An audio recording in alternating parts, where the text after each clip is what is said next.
In 2018, President Trump said this. And yes, I do have an absolute right to pardon myself. This was in response to Robert Mueller's investigation. You know, the one about Russia. Now, as Trump prepares to leave office, one of his last moves might be to issue pardons to his allies, family members, or himself. So, what exactly is a presidential pardon? I hereby grant you a full pardon. The pardon comes from the U.S. Constitution, where it lists the powers of the executive branch. Essentially, presidents have broad authority to pardon any number of crimes. This is Aaron Blake, senior political reporter. But there's one thing that constrains that power, and that's that a president can only pardon federal crimes. When it comes to things that either state governments investigate or local officials investigate, those are not under the purview of the president's pardon power. The power to pardon is absolute, and it's as old as our nation. The first president was the first one to use the pardon. This is Gillian Brockel. She writes for the history blog at The Post. So the Whiskey Rebellion started in 1791 with a tax on whiskey. Many people protested. More than 150 people were arrested for treason, and 2 were convicted. Now, later, perhaps because George Washington was embarrassed over the way he reacted, he pardoned the 2 that were convicted and then preemptively pardoned the others. Let's fast forward to the 20th century, to the most controversial pardon in American history. I feel that Richard Nixon and his loved ones have suffered enough. After Richard Nixon resigned, Gerald Ford, his vice president, pardoned him for any legal liabilities he might have stemming from the Watergate affair. In other words, a preemptive pardon.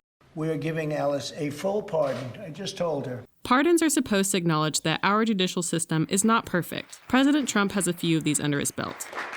Pardons have also been used to gain political allies. President Trump's pardons take things to another level compared to any recent American president. Not only has he pardoned political allies and advisors, we're talking about people like Conrad Black, Dinesh D'Souza, and the president seemed to view these cases as ways to appeal to the more extreme elements of the Republican Party and try and build his base when it comes to re-election. Biden will never be our president. He might as well go back to the basement. Usually, a president will save their controversial pardons for the lame duck portion of their term, because at that point, they don't need approval from voters. President Bill Clinton saved his controversial pardons for his last hours in office. Some even call it Pardongate. One of them was Patty Hearst. Another was his half-brother, Roger Clinton. So now, many are speculating on who else Trump will pardon before he leaves office. And I'm like, the president out the door needs to pardon his whole family and himself because they want this witch hunt to go on in perpetuity. I assume that the power of the pardon is absolute and that he should be able to pardon anybody that he wants to. Yes and no, Sean. The president can pardon family. But himself? So basically, there are 2 arguments against a president pardoning themselves. One is that it would be an inherently corrupt act.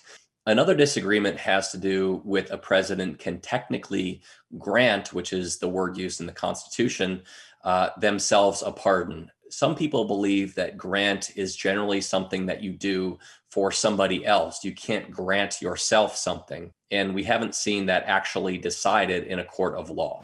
Everyone agrees that Trump has dramatically changed the presidency. In 4 years, he has broken countless norms. Will his final precedent-breaking act be to change pardons as we know them and as our founders shaped them? It's a beautiful sight.